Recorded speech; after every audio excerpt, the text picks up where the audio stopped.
नमस्कार मित्रांनो, काल मुंबईमध्ये झालेली भरपूर इमारती पाडण्यात आले. लोक राहत होते. राहत्या घरातून त्यांचे सामान वस्तू जबरदस्तीने बळजबरीने बाहेर काढण्यात आले. पोलिसांनी काढले.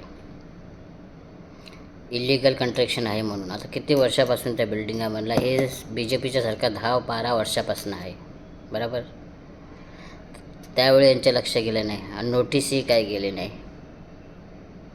ठीक आहे, इलिगल तुम्ही बोलता ते. मग ते ज्यावेळी जो कॉन्ट्रॅक्टर होता, बिल्डर होता, तो कुठं आहे? BMCवाल्यांनी पाईपलाईन दिली, जो अधिकारी होता पास केलं, सिग्नेचर केली, तो कुठं आहे? रिलायन्सवाल्यांनी जे बिल तिकडे मीटर बांधले ते कुठे आहेत? गॅस सबसिडी देणारे कुठे गेले? राशन कार्ड बनवणारे कुठे गेले?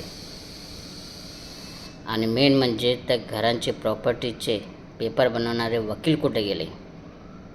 या सगळ्यांना पहिला अरेस्ट करा की इलिगल कंस्ट्रक्शनवर तुम्ही सिग्नेचर कसे केले, आणि प्लस ज्या बँकेतून जे लोन पास झाले त्या बँकवाल्यांना फाईन मारा, त्या बँकेच्या अधिकाऱ्याला घ्या.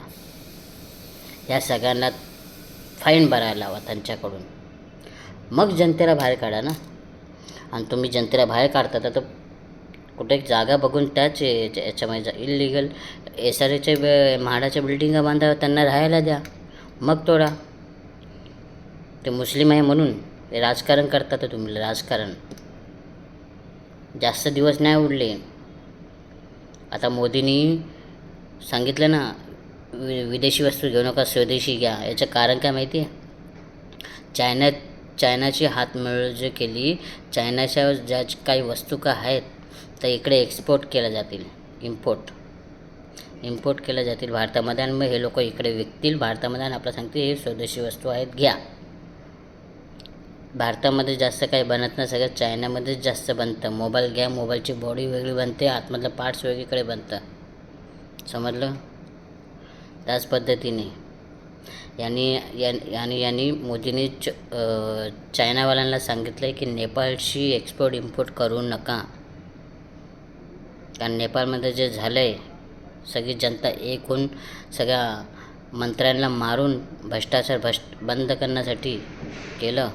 ते महाराष्ट्रामध्ये, मुंबईमध्ये नको व्हायला, भारतामध्ये नको व्हायला.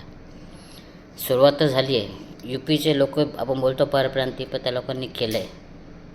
तिकडच्या उपमुख्यमंत्री, आमदार, खासदार यांना मारून पळवतात आहे.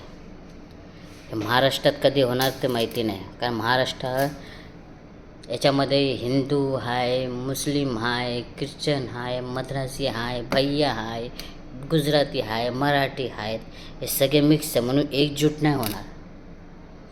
पण जेव्हा सगळ्यांचा घुसेल ना बांबू BJPवाले, तेव्हा एक होणार.